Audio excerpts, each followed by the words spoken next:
Hey guys, again, I want to thank you for being here. One of the things that I want to emphasize, and I've been mentioning this, is that real self-care goes beyond just consuming and being lazy, with your time. Self-care is contributing to something that's meaningful to you. Because the more you do that, the more you actually have your cup filled back up.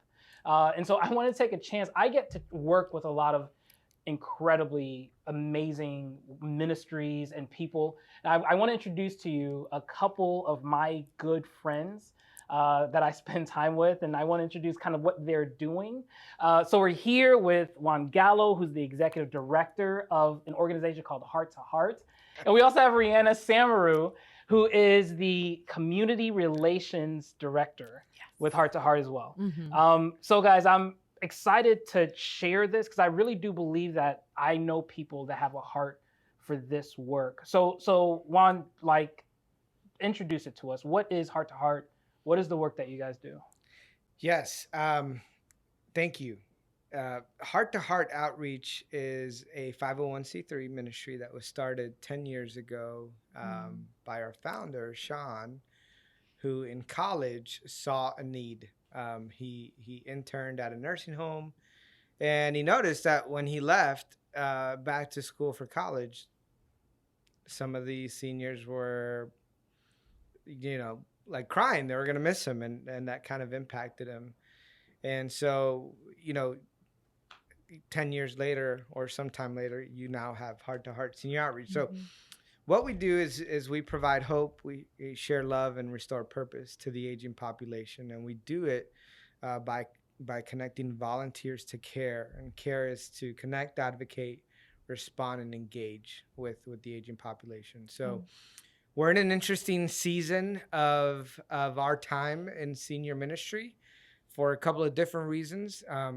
The bigger picture is this, for the first time in history, by the year 2030, you will have senior adults over the age of 65 outnumber children.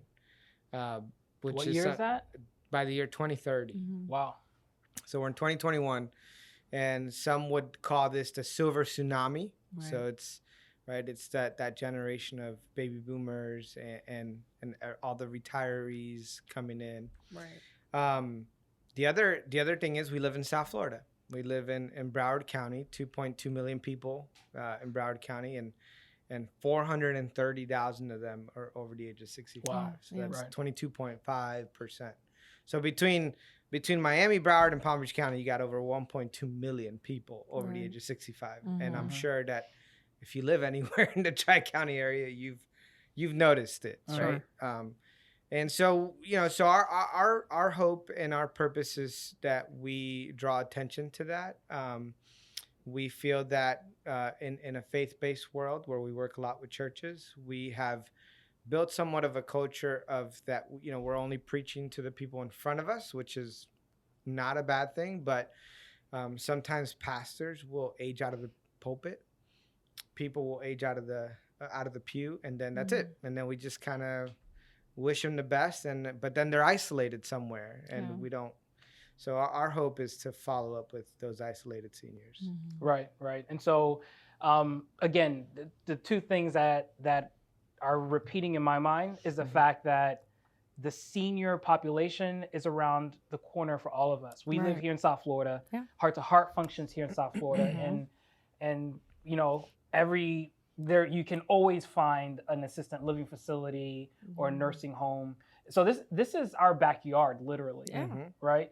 I think the other key piece is just the kind of people that are called, to do this work. I'm imagining a heart for honoring, the generations in front of us. I mean, Riana, you work very closely with our volunteer, our group, and I mean, who are the kind of people that are working in this work? Yeah, that's a great question. So the type of individuals that reach out to us, they're just people. They're people who want to give back in some way.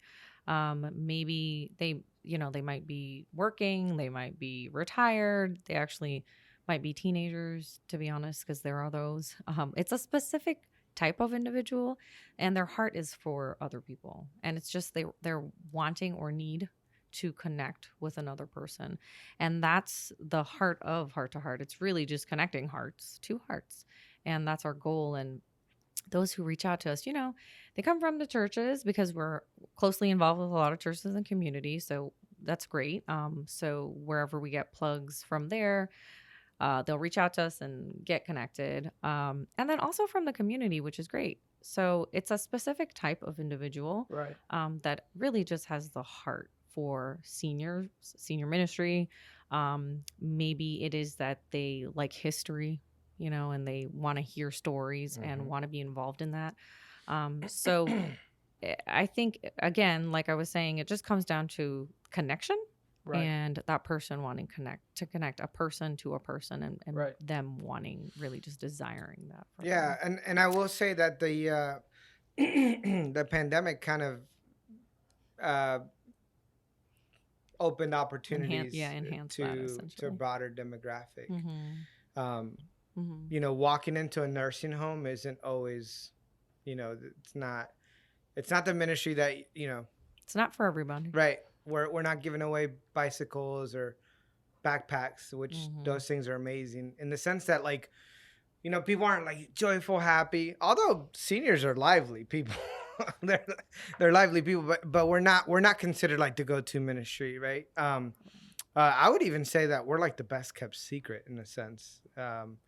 No one talks about it too much, and the people who do go, I mean, I could tell you this from personal experience. When I was young, I went to one nursing home, my early 20s. I was already in ministry, and I had been going to jails, doing ministry in jails. And then somebody invited me to a nursing home for like to play for Christmas. I said, man, I'm so glad that this is not what I do. Because I couldn't do this. Yeah.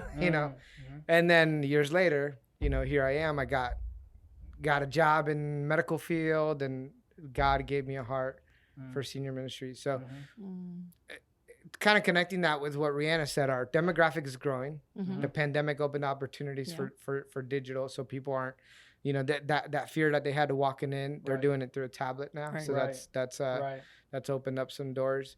And also we noticed that people, there is a specific type of person, that the person who wants to do something. But it's mostly like when we tell people what the need is, right? Then people are like, "Oh, I could do that." Right. That makes sense. That makes sense. They just didn't know, or they didn't realize it was that big a deal. Yeah. One of the experiences, because one of the things I get to do with this organization is to help counsel volunteers, to be that training support, that advice and consultant. And one of the things that I've noticed with a lot of the volunteers is that their heart is family. Yeah. Heart is heavy family. I remember one volunteer who moved from Florida, to Georgia or North Carolina. And the people that he was connected to one person specifically, that was family to him. And she was looking for a better facility to live in. Yeah. She had a lot of challenges where she was. And through coordination of a lot of help from support worker and a lot of other pieces coming together, he was able to advocate, part of the care, and help her move to be in a better place, awesome. Closer. Right. Because again, family. So I love the idea of that. And I'd love for you guys to talk about, like, people are listening. They're like, I love this. This is my heart. What do I do? Like, what does it look like to take action right now? What would you say to that? Well, if you have a heart, if you really have a heart for people and you want to connect, it's just starting by volunteering, really. And it's simple. It's going on to our website, and it's applying yourself into our portal. We just came up with a volunteer portal this year, which is awesome. People can log in, register. It's pretty much a very 1, 2, 3 step process. Application, a series of videos where you learn and educate yourself about centers and the different types and things about just the aging community, and then scheduling an appointment with us to meet us and fingerprints, stuff like that. Right. And then we essentially just kind of give you the opportunities because we're in close connection with so many centers. So just as like a little thing, so statistic, there's like 305 like care centers only Wow. just in Broward. Wow. And there's more in Miami, and then there's a drop less in Palm Beach. But Mhm. essentially, there's a lot. Yeah. So there's lots of opportunity. And then on top of that, there are seniors in the community who live in their home, who age in place, and they reach out to us and they need assistance or help or maybe a friend. And volunteers, if they didn't want to do a center, they can also be a part of the community Yeah. at large, So Yeah, and I know Brianna's probably gonna do a shameless plug there, but you can connect with us right. on social media. No, I mean, so people ask us, how, like you said, how can I get involved? And we realize that volunteerism, specifically in the senior care world, is not for everybody. Right. But we do believe that seniors are the modern day orphans. Yeah. And we do believe that there is a wave, which the industry is calling the silver tsunami, of the high rise in population of seniors. And so we do believe that it's all of our jobs to do something about it. And so there's things that you can do. You can do something as simple as pray.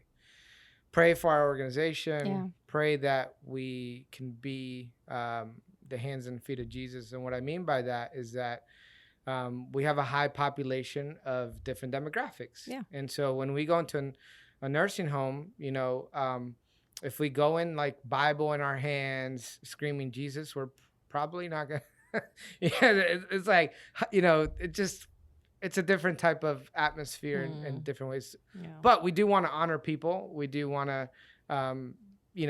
but we also want to tell them about God. And so, praying that we exercise wisdom in that is big.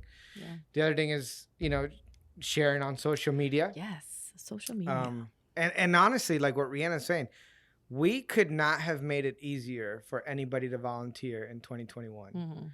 We have literally built a state-of-the-art portal. Like you don't need to call.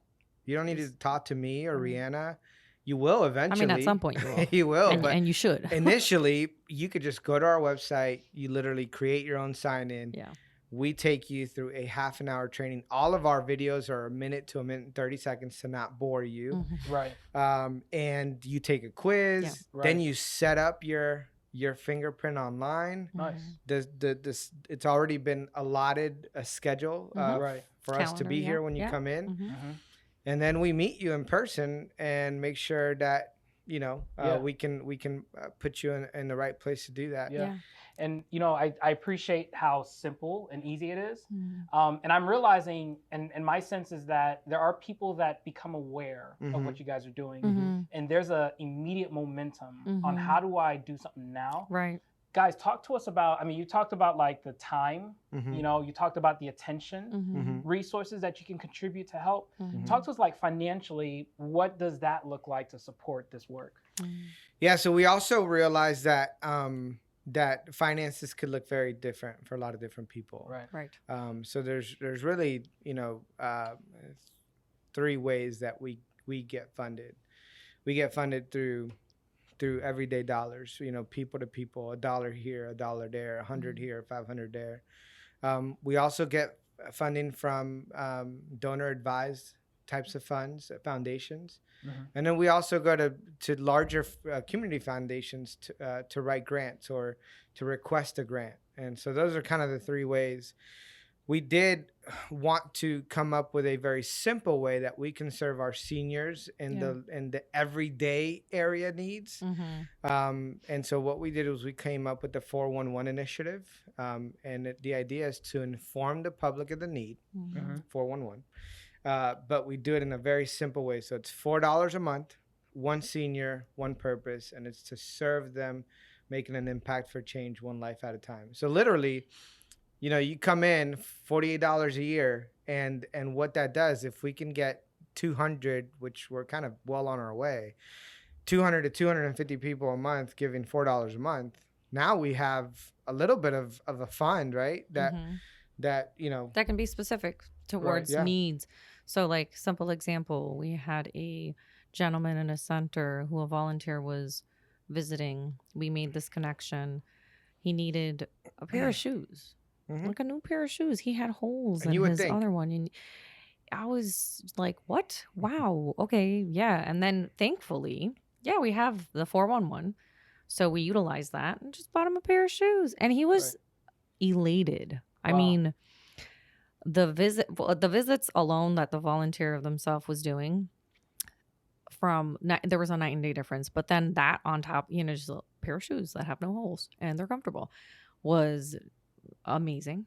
His whole demeanor has shifted in a just very short period of time. And so those that fund, that those small dollars, they add up, and they're so impactful. Right. So impactful. Yeah, and I think here's the thing, right? Like every situation is unique, right? So it's one thing to be in a nursing home and need shoes. Right. It's another thing to be, 75 years old. You've worked your whole life, very responsible, gone to work. You and your husband, you raise kids. Kids have moved away. They're making enough to take care of their kids. You've now retired. Husband passes away. You own your home. You don't have a mortgage, but you need a new roof. Right. Or there's a root growing into your driveway, into the plumbing. And you call the city, and the city's like, yeah, you need to fix that. And you don't have homeowners insurance because you paid off your house, right? So all you're paying is and so your SSI, your disability is paying the electricity, it's paying the car, and then on top of that, everybody's calling you to scam you. Right. I mean, literally, you're, yeah. I mean, listen, I get at least 10 phone calls a day on my cell phone, but imagine being 75, still with a landline, and then you're trying to fix. I mean, it's just nuts, right? And true. so we want to be in a position to evaluate, assess, ask people how we can help them, not assume, right? Person-centered care. And then really have funding for that kind of stuff. We do have partners that we refer to, but even they're backlogged. Yeah, and you guys, and this is year to year, day to day, month to month. You guys are seeing these things, you're responding to it, you're standing in the gap. But I know that at the end of the year, just very soon here, we have this one-time annual event that becomes kind of a big deal to really help us do the work that we're doing. Tell us more about that. How can we support that? Yeah, I'll talk real quick about the gala. I'll let Riana tell you how it became the Red Gala, because every year we have a theme. This year is the Red Gala. The Red Gala. But the gala is a great opportunity for you to come. It's $100 per person, but you get amazing food, amazing entertainment. You get to hear real stories about real people who we impacted, about over 800 volunteers that we mobilized, over 1,500 seniors that we impacted. But this is the time where we can grow our general funding, right? So our goal is 100,000 plus, and this is how we pay for our staff. This is how we pay for our cameras and whatever else we use for social media, our computers, our desks, all the things that we need to be able to mobilize, fingerprint machine, things that to keep the seniors safe. So the gala is a big deal for us because this is where we come up with all the general funding. Got it. And it's November 11th. It's a Thursday at 6:30 p.m. Be there. No, but really be there. And it's called Red because it's on Veterans Day. So we chose, it kind of fell naturally on it in a way. And it worked out perfectly because I am Canadian, and in Canada, November 11th is known as Remembrance Day. I love Remembrance Day. And I remember every year you get a pin, and it's a poppy pin, and you stick it on your shirt to remember. And it was a reminder. And so this year, if you come, you will get a red poppy pin. A Canadian poppy pin, right? Imported. Yeah. It was imported because you can't find it. You cannot find it in the States. I love it. Okay, guys. So yes, it's exciting. I love that. We of course at the end of all of that, we want to honor the seniors and honor those veterans as well. So it was like twofold. Yeah. Yeah. So guys, I just wanted to thank you for your work. I mean it. What you do and what you show up for every day. I mean, these guys are in the office way before work time should actually start. But they're doing it for our community, for our, and I think for me, the impact point was family can't just be mom, dad, and 2 kids. You know, family is generational. That's how God sees us. Yeah. You know, and the fact that we get to honor that is really empowering for me. It's good. And so I want you all to pay attention to your heart, pay attention to that internal like need to contribute, to do something, and start now. I made it easy. I put links, you know, and comments in the description. It's there. Click through, follow Heart to Heart, be at this gala. And I again appreciate you guys. So guys, I appreciate you all for your work that you'll be contributing towards for your life in the future. And I'll see you on the next one. Bye. Thank you, Eddie.